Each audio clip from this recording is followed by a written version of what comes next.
Quería hacer una pequeña introducción sobre el canon de la Escritura. Lucas 26, 29, podemos ver un verso que está hablando el Señor. No, Lucas 26, 29. ¿No hay 26? ¿Le he cogido mal? Pues le he cogido mal. Un segundo que lo busco. Bueno, pon Proverbios 25:2. De momento. Dice la palabra de Dios, dice que es gloria de Dios encubrir una cosa y honra del rey investigar el asunto.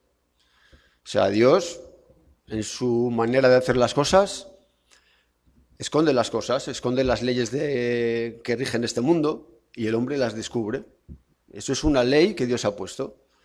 Se ha descubierto la ley de la gravedad, se ha descubierto la ley de todo. El hombre va descubriendo, se ve como hay unas leyes que no pueden ser por casualidad.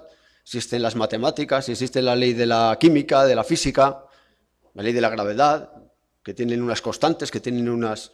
Eso no es por casualidad, eso es porque Dios lo ha puesto ahí y el hombre va descubriendo y el hombre va viendo la naturaleza y va...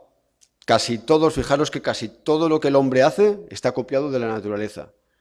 Los aviones, ¿de qué están copiados? De los pájaros. De las formas que tienen el halcón, hacen los aviones más rápidos. De la forma que tienen, yo que sé, el albatros, tienen los aviones de carga más grandes. Todo está copiado de la naturaleza. El Señor nos ha puesto ahí. Y el otro texto que quería recibir, bueno, no sé ahora dónde viene, pero dice en Lucas, dice que el reino de los cielos es semejante a un hombre que planta semilla y que primero da semilla, luego da fruto, luego da tallo, luego crece y luego da fruto. Así es el reino de los cielos. Y es como es algo que va creciendo, se va prolongando, ¿no? El Señor ha hecho las cosas así, con un proceso. Es un proceso. Así como es el proceso en nuestra vida, que nosotros nacemos de pequeños, crecemos, luego morimos, pues así es el proceso en todo. Los árboles, la naturaleza, hay un proceso en todo. Pues ese mismo proceso ha usado Dios para darse a conocer. El Señor se dio a conocer, bueno, se ha dado a conocer por la naturaleza, pero Él se dio a conocer progresivamente. El Señor a Abraham le llamó de un pueblo, le dio unas promesas. A sus sucesores le siguió dando promesas y dejó cosas escritas y la progresión siguió aumentando. Nosotros tenemos mucho más que ellos. Ellos tenían algunas promesas, nosotros tenemos todas las promesas. Entonces queremos que entendamos esto, que Dios, su obra para darse a conocer es progresiva. Llegará un momento que le conozcamos plenamente, dice que le veremos tal y como es. Eternamente. Nunca acabaremos de conocerle porque Él es eterno, es infinito en todos sus atributos. Vamos a estar eternamente conociendo toda su grandeza y nunca vamos a acabar de conocerle y cada vez va a ser más grande porque no tiene fin y es eterno. Entonces, bueno, con esto en la mente vamos a estudiar el tema del canon de la Escritura. Bueno, que primero quería poner esta frase de J.L. Packer, fue un teólogo muy bueno, ya murió. Y dice así: si yo fuera el diablo, dice sin comentarios, por favor, eso es como una broma, uno de mis principales objetivos sería impedir que la gente profundice en el estudio de la Biblia, sabiendo que es la palabra de Dios y que le enseña a la gente a conocer, amar y servir al Señor de la palabra. Haría todo cuanto estuviera en mi alcance para acercarla con el equivalente espiritual de un foso, un seto de espinos y trampas para humanos a fin de espantar a la gente. O sea, fijaros el poder que tiene la Biblia, que la gente que sabe, que si fuera el diablo, él haría eso, él intentaría que la gente no llegara en la Biblia. A nosotros nos pasa lo mismo. Tú cuando quieres llegar a casa a estudiar la palabra, seguramente que quieres leer la Biblia y de repente empiezan las cosas, tengo que hacer esto, lo otro, el periódico, no sé qué. El diablo es sutil, y él sabe. Él también sabe introducir herejías, distorsionar la palabra de Dios. Él en la iglesia no te va a decir que Dios no existe, pero te va a mostrar un Dios diferente de lo que la Biblia es. Te va a intentar meter una herejía, como ha hecho siempre en las iglesias. El diablo no está ahí fuera, él también, pero él está en las donde se predica la verdad, intentando torcer siempre, intentando... Y bueno, tengo aquí unas dispositivas que he preparado este estudio, un repaso un poco sobre esto. Dice que Dios se dio a conocer al hombre, revelación. Usó a hombres para poner por escrito su palabra, inspiración. Dios es su autor, tiene autoridad, es veraz y no se equivoca, inerrancia. Ese es el siguiente tema de la teología sistemática, la inerrancia de la escritura. Eso ya lo veremos después. Varios libros con diversos autores humanos, pero el único gran autor es Dios. Y él guió a su pueblo a reconocer y recibir su palabra. O sea, fijaros ahí cómo el Señor se ha dado a conocer. Nadie puede conocer a Dios, Él se ha revelado. Se ha revelado hasta donde ha querido. Porque nadie puede conocer a Dios. Dios es un espíritu, nadie le puede conocer. Si no fuera por Él, nadie podría conocer a Dios. Entonces Él se ha dado a conocer al ser humano. Él se ha dado a conocer humano por medio de la naturaleza.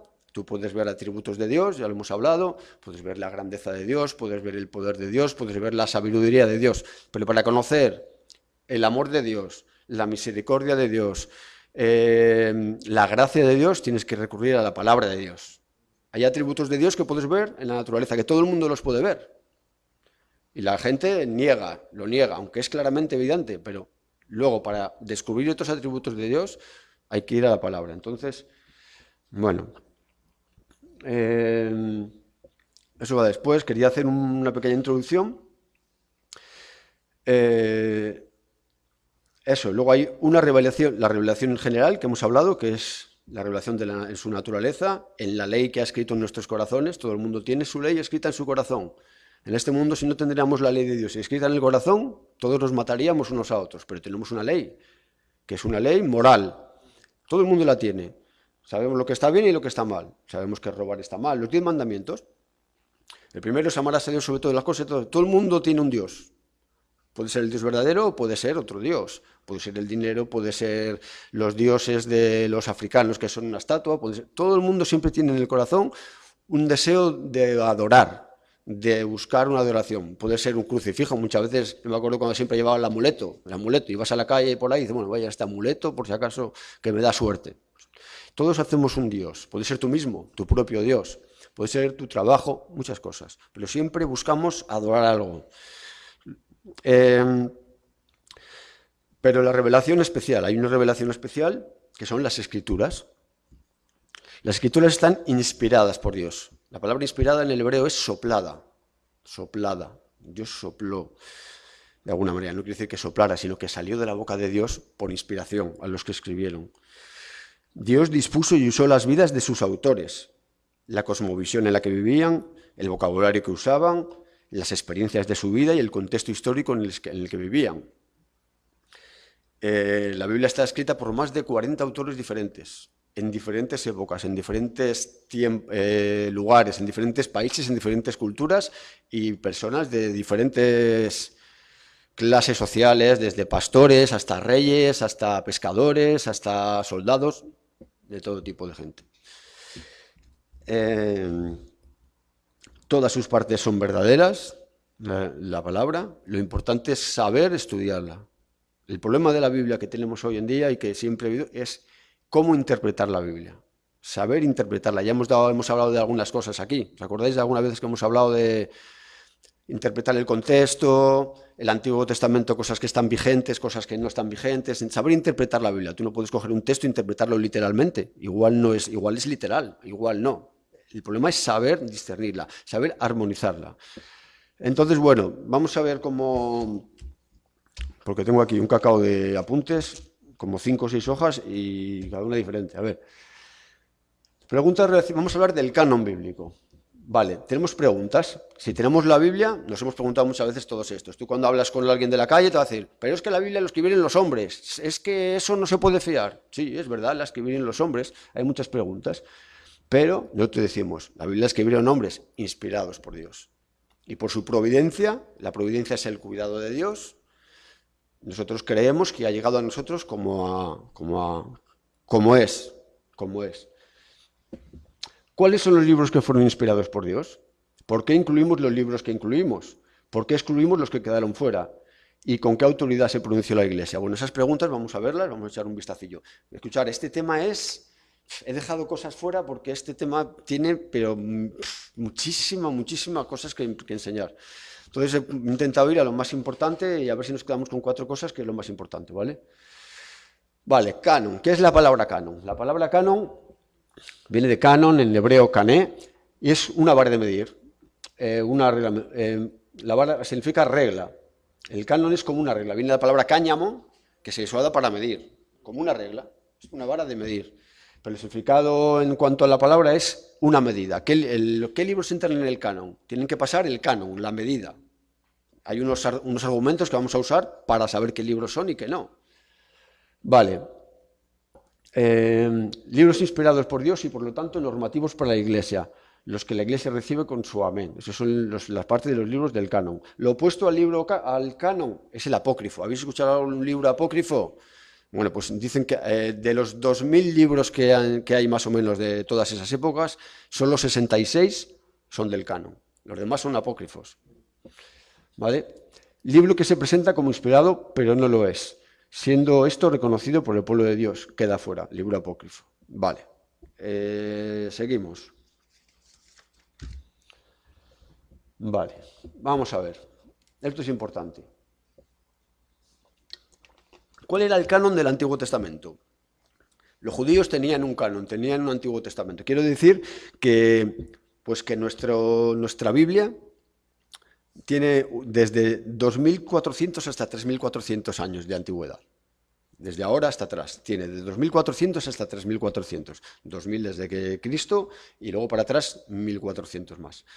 Entonces, la Biblia usada por Cristo y sus apóstoles, los judíos tenían una Biblia, pero no era la Biblia como nosotros, le llamaban el Tanakh. El Tanakh. El Tanakh constaba de 3 partes, ¿vale? La primera parte era la ley, la Torá, con los 5 libros de la ley, Génesis, Éxodo, Levítico, Números y Deuteronomio. La segunda, los profetas, Nevilim, son 8 libros, fijaros, los profetas, Josué, Jueces, Ruth, Samuel y Reyes, profetas posteriores, los mayores, Isaías, Jeremías, Lamentaciones y Ezequiel, y los menores, los otros 12 profetas menores que salen, pues Malaquías, Zacarías, todos esos que vienen al final del Antiguo Testamento. Y luego están los salmos o los escritos, el Ketubim, son 11 libros, fijaros, están los poéticos, los salmos, el Salmos es el más grande, Proverbios, Job, los 5 rollos, Cantares, Ruth, Lamentaciones, Eclesiastés y Esther. Y 3 libros históricos, Daniel, Esdras, Nehemías y Crónicas. Fíjate que Daniel no viene en los profetas, le metían en los salmos o en los escritos. ¿Vale? Espera, no, vuelve atrás otra vez. ¿Qué número era, Brigitte? El 5, vale. Esa es la triple división que tenía, por eso se llama el Tanakh. La T de Torá, la N de Nevilim y la K de Ketubim. De ahí viene la palabra el Tanakh, o Tanakh, también se dice Tanakh. ¿Vale? Esa era la Biblia que tenían los judíos cuando en los tiempos de Cristo. ¿Vale? Es la misma que la nuestra, exactamente la misma. Lo que pasa es que en vez de tener 39 libros, tienen 24. Pero si tú te pones a descifrarlos bien, aquí hay 11 libros. Aquí tal, salen los mismos. Salen los mismos. ¿Vale? 6. Bueno, ¿por qué se hizo esa triple división entre la Torá, los profetas y los salmos? Bueno, porque puede ser que en el uso litúrgico en el templo se usaran de diferente manera, unos para una cosa, otros para otra, para ofrecer sacrificios, hubo un diferente uso de cada uno de los tal. El Pentateuco, los 5 libros de Moisés, está escrito por Moisés, con alguna excepción como Deuteronomio 34, que por ejemplo narra la muerte de Moisés, no lo pudo escribir Moisés, seguramente lo escribió Josué, ¿vale?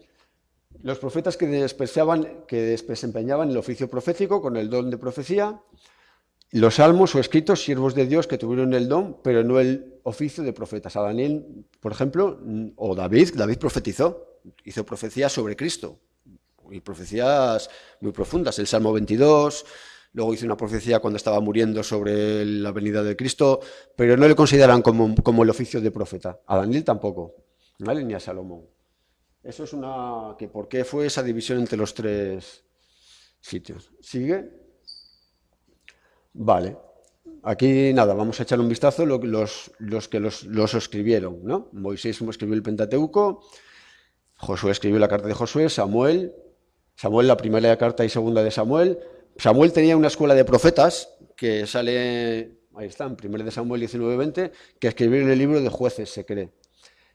Y luego Samuel, Natán y Gad. Natán y Gad eran también discípulos de Samuel, escribieron la vida de David. Y Natán ahí ha seguido la vida de Salomón, en Crónicas. Los libros no se conservaron, fueron compilados en libros de Samuel, Reyes, Jeremías y Crónicas.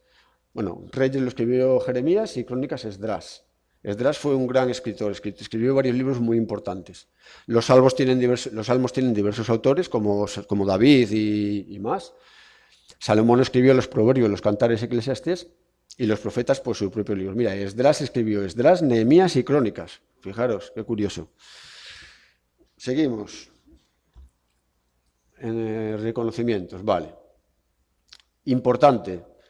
¿Cómo reconocieron los judíos? Reconocían que estos libros eran de inspiración divina. Bueno, pues tenían unos estándar, un canon, para decidirlo. La Iglesia no decretó los libros inspirados, sino que lo reconoció. Eso es importante porque la Iglesia católica decide qué libros son inspirados. No, la Iglesia verdadera simplemente buscó y lo reconoció por unos argumentos que vamos a decir ahora. Bueno, tenían que ser de inspiración divina. Tenían que venir del profeta del Antiguo Testamento o de un apóstol directamente del Nuevo Testamento. Hubo algún caso, como, bueno, luego lo vamos a ver, de algún apóstol que no fue directamente un apóstol el que lo escribió, pero fue avalado por un apóstol. Por ejemplo, Lucas no era apóstol, Lucas no conoció al Señor Jesucristo, pero viajó con Pablo y escribió todo lo que vio hacer a Pablo y lo que Pablo le dijo. Entonces, Marcos no conoció a Jesús. Se cree que Marcos fue el evangelio de Pedro. Pedro le contó a Marcos todo lo que Marcos escribió. Marcos no conoció a Jesús. Mateo sí conoció a Jesús y Juan también. Vale, tiene que venir de un profeta o de un apóstol o alguien que estuviera directamente en los tiempos de ese apóstol, ¿no? Tenía que tener una unidad de doctrina que confirmaba los puntos anteriores, o sea, tenía que tener una unidad de doctrina también en el sentido con toda la escritura. Luego vamos a ver casos en los que hay cosas que difieren de la doctrina verdadera, luego lo vamos a ver, pero tenía que tener una unidad de doctrina. Tenía que tener una autenticidad, o sea, yo qué sé, estar verificado porque, yo qué sé, imagínate, el apóstol Pablo escribió la carta a los Corintios. Pues tenía que haber una veracidad histórica de que los corintios recibieron esa carta, de que los corintios la copiaron eso se podía realmente, y copiaban las cartas en aquellos tiempos, se copiaban y se repartían entre otras iglesias.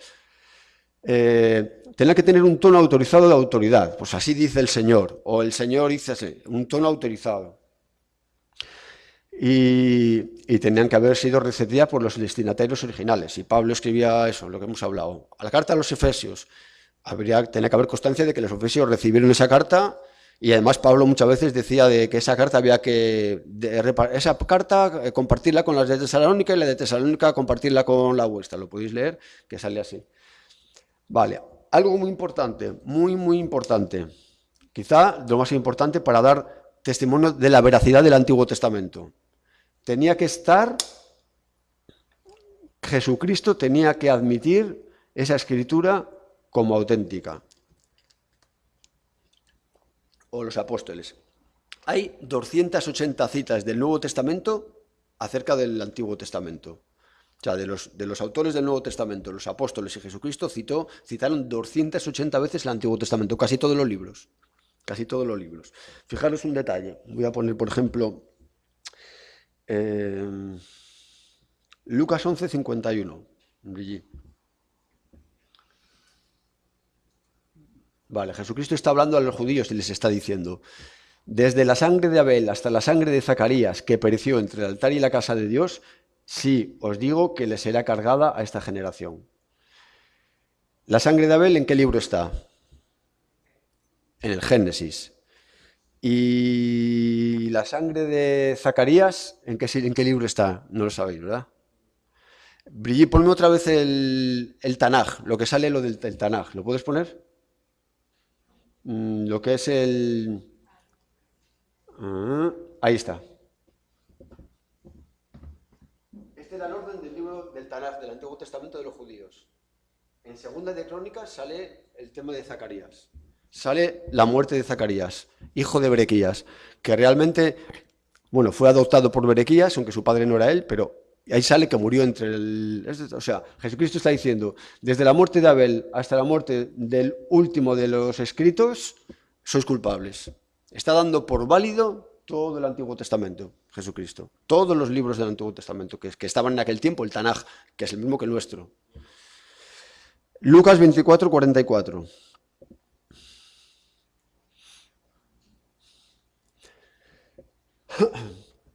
El camino de Maús. Jesucristo habla a esos dos que se encontró, dice que ardía en su corazón, imaginaos qué sermón, les empezó a predicar todo lo que hablaron y fijaros lo que dice. Y les dijo, esto es lo que yo os decía cuando todavía estaba con vosotros, que era necesario que se cumpliera lo que sobre mí está escrito en la ley de Moisés, en los profetas y en los salmos. ¿Qué es eso? El Tequim, ¿cómo era? El Tanakh, el Tanakh. Porque en los salmos, bueno, si lo puedes poner, el Tanakh lo llaman también, el Tanakh lo llaman eso, los escritos o los salmos también. Los salmos era el libro más grande de todos, por eso a veces se refiere a ello como los salmos. O sea, Jesucristo estaba dando por verdadero todo el Antiguo Testamento que hablaba de él, desde el principio hasta el final. Fijaros qué curioso. O sea, son auténticos, el Antiguo Testamento. Aparte de todas las citas de... Aparte, bueno, Jesucristo habló con cuando los judíos, Jesucristo siempre citó, él nunca tuvo controversia cuando le citaban un texto del Antiguo Testamento, decía, no, eso no es... No. Sí, a veces decía, la ley dice esto, pero yo os digo esto, no negando la ley, sino dando el verdadero sentido de la ley. Pero nunca fue que dijo, no, eso la Biblia no lo dice. No, porque daba por sentado que ni los judíos le rebatieron nunca cuando Jesucristo sacaba algún texto del Antiguo Testamento para confrontarles. Jamás. Hasta el diablo sacaba textos del Antiguo Testamento para intentar tentar a Jesús. Vale, seguimos. ¿Por dónde vamos, Brigitte? Bueno, esto... Vamos a ver los libros apócrifos, los libros que no están verificados como libros inspirados por Dios. ¿Por qué? Vamos a ver por qué. Bueno, ya hemos visto lo que tenían que tener los libros estos, ¿no? Tenían que ser inspirados por Dios, autoridad de Dios, tenían que tener un orden con todo lo demás de la Biblia, tenían que ser citados por algunos de los apóstoles o por Jesucristo mismo.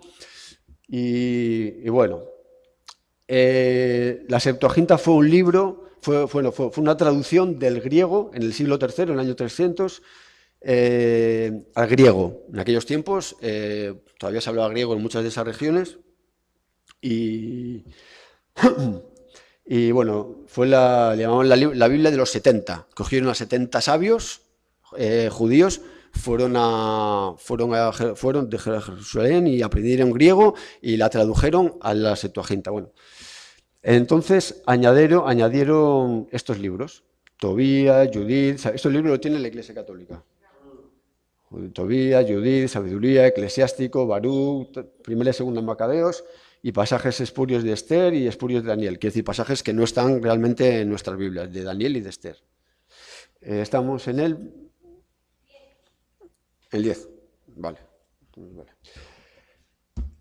Razones para rechazar los deuteronómicos, bueno, ya hemos hablado. No estuvieron en el canon judío, en el Tanakh, no estaban. No fueron citados por Jesús ni los apóstoles, ausente de listas de libros reconocidos por la Iglesia de los primeros 4 siglos. Melitón, Atanasio, Jerónimo, Cirilo, Rufino los rechazaron, los primeros estuvieron los apóstoles, luego los discípulos de los apóstoles y luego otra gente que estaba cercano también a esos tiempos, los rechazaron.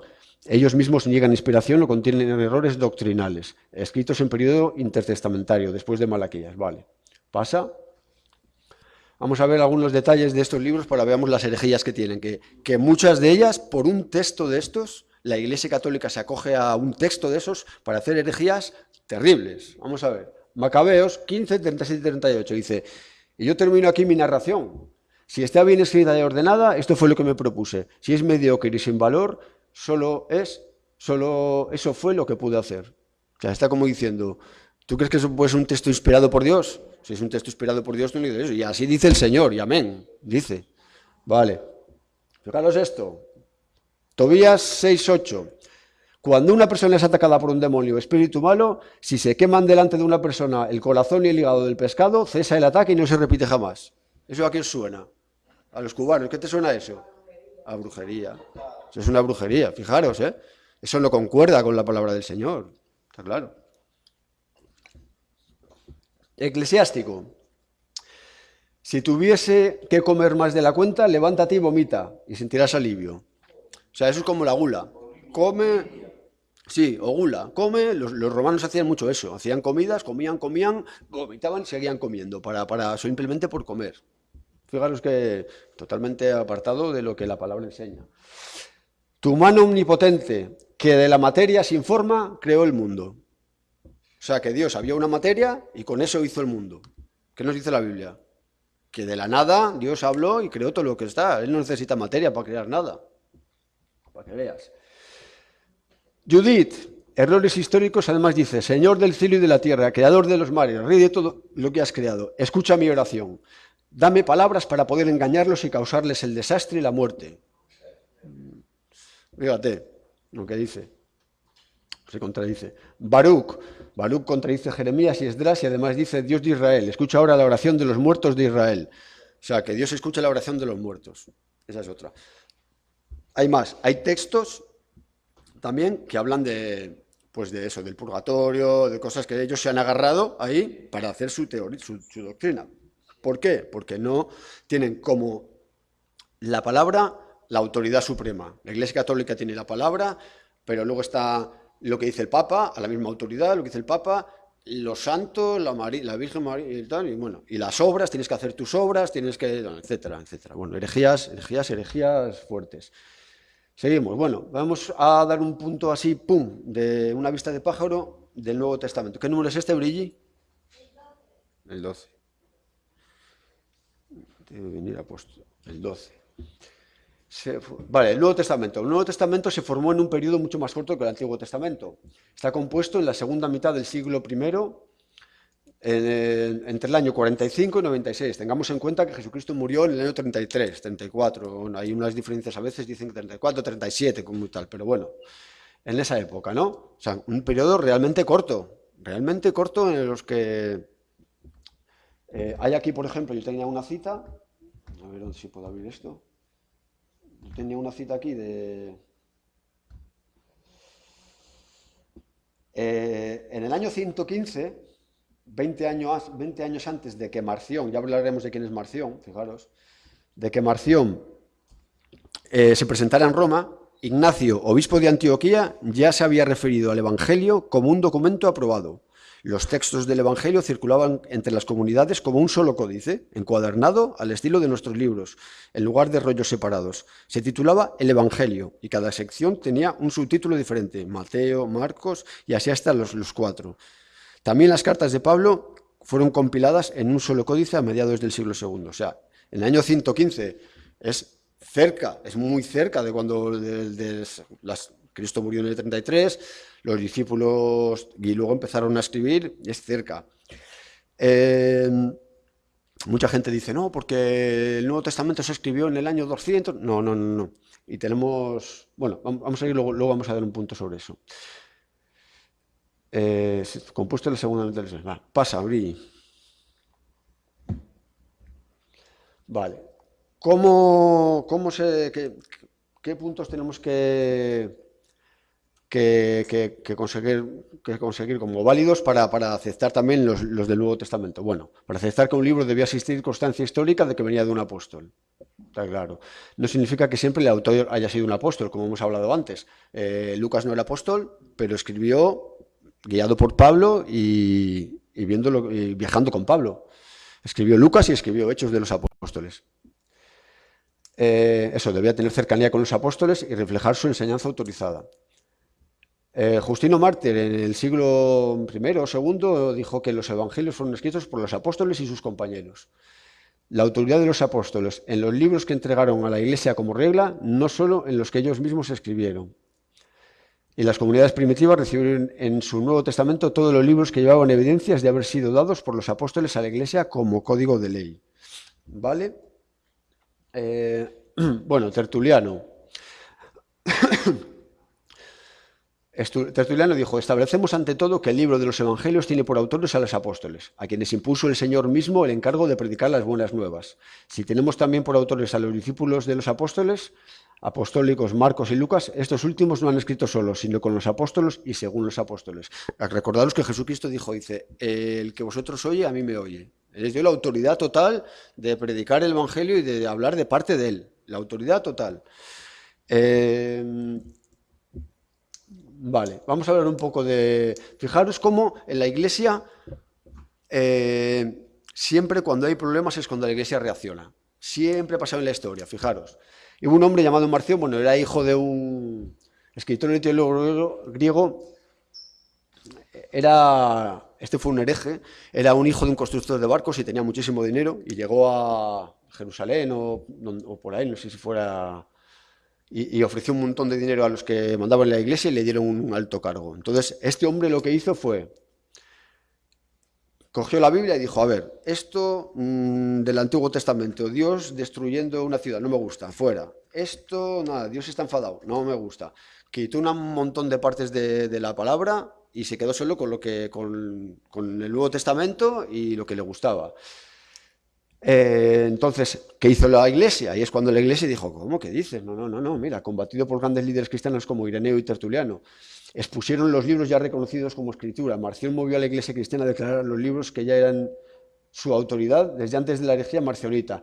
La Iglesia reaccionó, siempre reacciona cuando nos aprietan. La verdad es que es así. Cuando estamos en aprietos, y nos pasa en nuestra vida privada, estamos en aprietos es cuando vas a orar. La cosa ya se pone ya que no puedes, es cuando vas a orar. Pues la Iglesia pasa así. Cuando hay persecución, la Iglesia se pone a orar, se levanta. Yo creo, bueno, Dios por su espíritu levanta su Iglesia, pero es así. Así fue cuando la Iglesia hubo persecución, cuando la Iglesia hubo que estaba en la herejía creciendo, pues fue cuando la Iglesia reaccionó y buscó al Señor y se unió. Y por eso hubo concilios y hubo cosas porque querían predicar la verdad y quería que tuviéramos la verdad. ¿Vale? Bueno, ahí está Marción. Luego el Canon Marutore, del año 170 después de Cristo, en latín. Contiene casi todos los libros del Nuevo Testamento. En el año 170, fijaros, del Nuevo Testamento.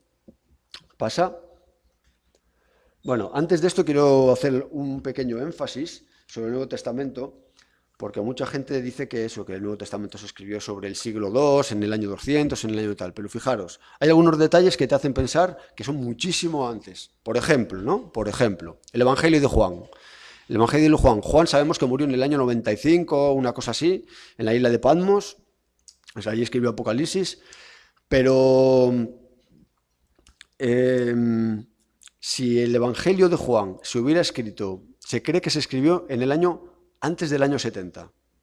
Jesús murió en el 33, pongamos. Pues antes del año 70 se cree que escribió. ¿Por qué? Hay varias razones por las que se cree esto. Una, él cita sitios. Sabéis que en el año 70 el emperador Tito invadió Jerusalén y la arrasó. Invadió Jerusalén y la arrasó, no dejó piedra sobre piedra. Dijeron, destruyeron el templo, se llevaron el oro, fue una masacre total. Murió muchísima gente. Entonces, cuando Juan escribe el Evangelio, cita, por ejemplo, la Puerta de las Ovejas, un sitio lo da como que todavía existe. O sea, si hubiera sido después del año 70, no podría decir, no, pues hay una Puerta de las Ovejas donde los paralíticos, ¿os acordáis de esa donde los paralíticos, tal? Entonces, si hubiera sido después, no hubiera citado eso. Si hubiera sido después de lo que hubiera del asedio de los romanos, pues igual Juan hubiera dicho, como dijo el Señor Jesucristo, que no iba a quedar piedra sobre piedra, sucedió que los romanos vinieron y tal, pero no hace caso, no cita. Es más, ninguno de los escritores del Nuevo Testamento escribe nada sobre eso. Es curioso, ¿no? Podría alguno haber citado. Como dijo Cristo, como más que nada para decir, mira, lo que dijo Cristo es la verdad, que no iba a haber piedra sobre piedra, que se iba. Y nadie toca ese tema. Entonces, por eso se cree que son muchísimo más tempranos los evangelios. ¿Sabes? ¿Qué pasa? No tenemos los evangelios originales, tenemos copias. Ahí no sé si son más de 5.000 copias del Nuevo Testamento, pero tenemos copias, porque en aquellos tiempos eso se copiaba a mano, pero es curioso, porque, bueno, un día traeré el dato, pero luego si te pones a mirar libros antiguos, que tengan historicidad y que sean... No hay ninguno que se haya escrito tan cercano a una fecha que sucedió. O sea, son muchísimo más tardíos historias. ¿Entendéis? El valor de los libros del Nuevo Testamento y cómo Dios preservó y cómo... Es muy curioso ese tema. Seguimos. Bueno, hay algún caso problemático. Hay libros que se discutieron en aquellos tiempos. Hebreos, como no tenía... como no ponía firma ni se sabía quién había escrito, se sabía que la doctrina era verdadera, pero pues no se sabía, entonces hubo un tiempo que no se dio por válido, un tiempo. Santiago, el hermano de Jesús, pedían más claridad sobre el autor, aparentemente contradicción con el apóstol Pablo. ¿Por qué? Incluso Martín Lutero en el 1500 y pico tuvo dudas sobre si Santiago, ya estaba en el canon Santiago, si era un libro inspirado. ¿Por qué? ¿De qué habla básicamente el apóstol Pablo en el libro de Romanos? De la salvación solo por la fe. Pero si tú lees la carta de Santiago, habla mucho de las obras. Pero tú muéstrame tu fe y yo te mostraré mis obras. Entonces, parece como que hay una contradicción, pero no hay ninguna contradicción. Lutero al final de sus días reconoció que Santiago era un libro inspirado. ¿Por qué? Porque Romanos dice claramente, sí, la salvación es por fe. Y básicamente Santiago viene a explicar, las obras son las que dan testimonio de tu fe. No es solo la fe, es que las obras son importantes porque dan testimonio de su fe. Básicamente es algo así, entonces se concuerdan. Segunda de Pedro es más discutido porque hay una diferencia de estilo en el tipo de escritura. Pedro escribe un griego diferente, pero se cree que igual fue un hombre más docto o fue que tuvo un amanuense, gente que escribió. Pablo a veces tenía gente que le escribía las cartas, seguramente porque no veía bien, y había gente que le escribía las cartas. Pero bueno, fue el más discutido, pero luego estuvo claro que sí. Segunda y tercera de Juan, porque al principio no llegaron a muchas iglesias, hubo dudas, entonces... Judas, porque cita a libros no canónicos. Juan, si habéis leído Judas, la carta de Judas, que solo tiene un capítulo, habla del libro de Enoc. El libro de Enoc es un libro apócrifo, que no está aceptado. Pero cuando un libro, cuando un apóstol cita un libro apócrifo, esa parte que cita tiene valor apostólico para enseñar. ¿Entendéis lo que tiene valor apostólico? Pablo citaba a poetas griegos. Pablo citó poetas griegos, y no es que los poetas griegos eran inspirados por Dios, pero citó un poeta griego para enseñar algo. Entonces, esa parte tiene valor apostólico. ¿Entendéis? Por eso, bueno, hubo unas dudas con el libro de Judas. Apocalipsis es uno de los primeros en ser reconocido, pero no se discutió hasta el final, porque lo usaban mal. Hubo unas interpretaciones, y todavía hoy en día es el libro más rechazadas por todos. Hay libros que son rechazados por todos. La Revelación de Pedro, Hechos de Pablo, la Carta a los Laodicenses y el Evangelio de Hebreos. Hay, ya les digo, de 2000 libros que se han encontrado, que muchos ya son del siglo IV, del siglo III, solo 66 han sido reconocidos y pasadas todas las pruebas históricas y de todo lo que se ha comprobado. La Biblia ha sido el libro más atacado, más estudiado, y siempre ha salido adelante. Es el libro que más se edita hoy en día, el libro que más se traduce y el libro que más se vende. Y sigue siendo la Biblia. Pero es el libro más atacado, lo sabemos, el libro más atacado. Vale, reflexiones finales. La historia de salvación no es igual que la historia de la Iglesia, cuidado. La historia de salvación, que es la historia de Dios, es una historia que empieza en Génesis, se acaba en Apocalipsis, y es una historia que va en orden. La historia de la Iglesia tiene mucha controversia. La Iglesia se equivoca. La Iglesia se equivoca mucho y se equivoca mucho y nos equivocamos muchos. Aquí nadie tiene la verdad total. Jesucristo es la verdad, pero nadie tenemos la verdad total. Siempre hay puntos que nos equivocamos.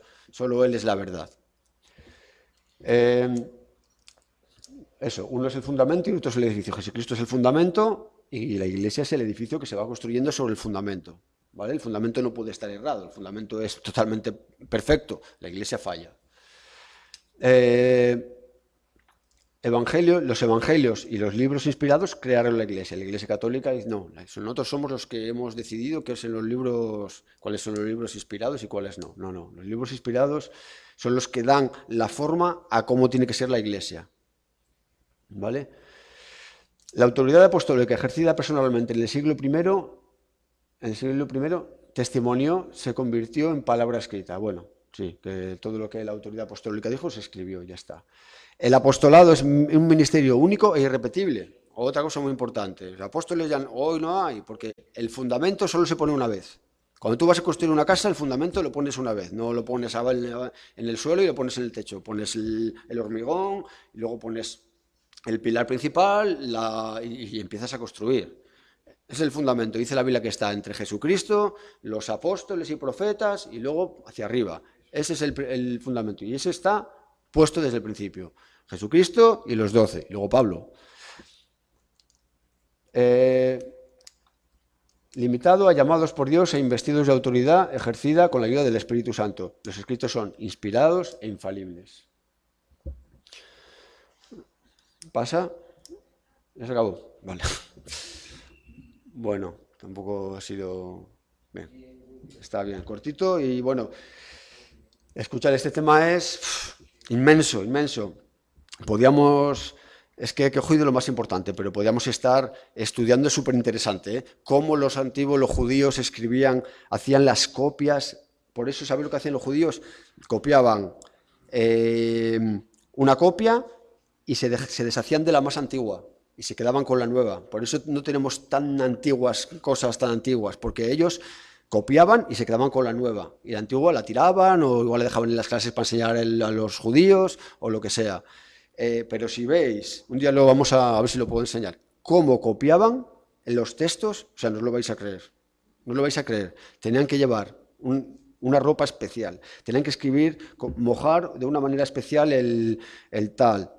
Tenían que estar sentados de una manera especial, tenían que escribir no sé cuántas palabras a la vez. Cada vez que empezaba la palabra Dios, tenía que ser con un tipo de... O sea, no podía estar, según mojabas, unas cosas. Si llegaba el rey, tú no podías, y estabas escribiendo un párrafo, no podías levantar el rey mismo, no podías levantar hasta acabar el párrafo. Bueno, una serie de cosas serias porque sabían que era la palabra de Dios. Es súper interesante y como tal.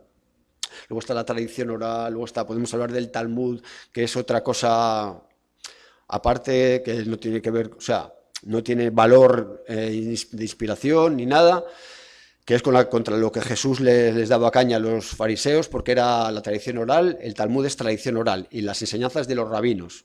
Entonces ellos a veces, pues de una ley, hacían su propio beneficio con la ley. Porque el rabino dijo esto, que podías tener 5 mujeres, pero el otro dijo que 7. Entonces esta gente, como es el ser humano, aprovechaba lo que mejor le convenía. Bueno, es un tema súper interesante, pero vamos a pasar todo a vista de pájaro porque el libro de teología sistemática tiene 1300 páginas.